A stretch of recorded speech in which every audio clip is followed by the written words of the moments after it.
Quand on regarde le système solaire, on voit bien qu'il y a des planètes qui sont très rapides et d'autres qui sont très lentes.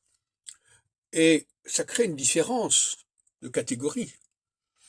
Les planètes très rapides comme Mercure, Vénus et même la Lune n'ont aucune vocation prévisionnelle. On est bien d'accord là-dessus.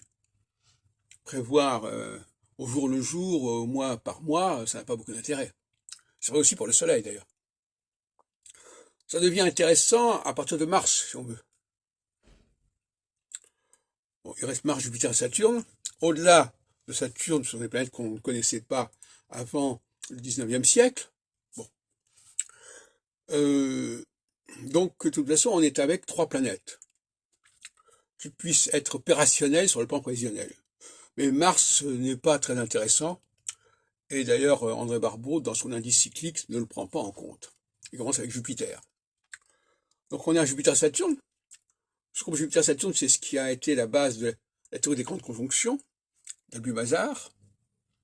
Donc là, on a quelque chose d'assez intéressant et qui est la partie la plus opérationnelle du système solaire au niveau astrologique.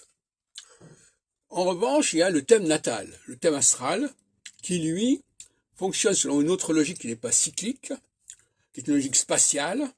Et là, le thème natal qui est d'abord le thème des maisons astrologiques.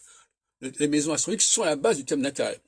Les signes zodiacaux ne sont pas proprement parler partie du thème natal. C'est un point qui est important à signaler. Et alors là, effectivement, en 24 heures, que ce soit la Lune ou Pluton, les planètes passent par les 12 maisons. Donc on est complètement dans le dénuit, la négation de toute cyclicité véritablement.